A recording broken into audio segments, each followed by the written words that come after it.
At this point, you may be saying to yourself, wow, she's a lifelong tree hugger. And if you did, I'd say thank you.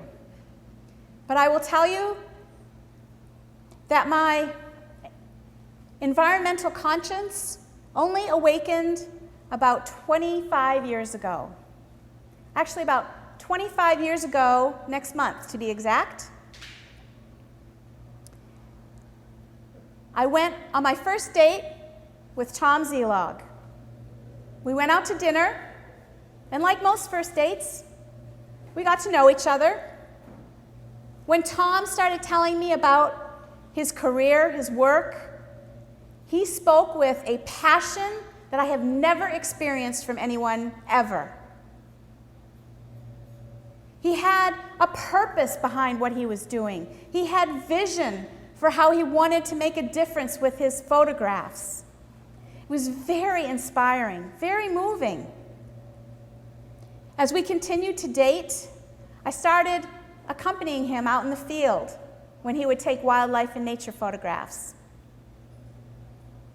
During those forays in the forest, he opened my eyes to a world that I didn't even realize existed. At that point in my life, I was operating on fast forward, oblivious to everything around me. He showed me the beauty and tranquility of a sunrise and a sunset. He showed me the joy, he shared the joy with me of watching a soaring bald eagle in the sky. He showed me how fragile and beautiful nature can be in the smallest little ice crystals, or as milkweed would float out of their pods, their little cocoons, one at a time, and fill the air in the fall. Tom opened my eyes to our natural world. Mother Nature opened my heart to our natural world. For the past 25 years, I have grown more passionate, along with Tom, to do what I can, to do what we can, in some small way or grand way, to help preserve our natural world. When we moved into our log cabin in 2002, we built it on a 70-acre piece of land. My dream home was always a lighthouse on the Maine coast. Tom's dream home was a log cabin in the Maine Woods. We've been very blessed to have both. When we moved into our log cabin on our 70 acres, Tom, being the visionary that he is, said, you know what? One day I'd like to take a whole year off and photograph just nature and wildlife on our 70 acres. Because I want to show people that oftentimes you don't have to venture any further than your own backyard to see magnificent beauty. I thought it was an amazing idea. Now, if he hadn't awakened me 25 years ago, I wouldn't have been at that point, but I was. I said, that's a great idea. Do it. So January 1st, 2004, he started the project that led to our book, By a Maine River, A Year of Looking Closely. The reason I tell you that is if he hadn't awakened my spirit, I wouldn't have had the same vision and passion that he did.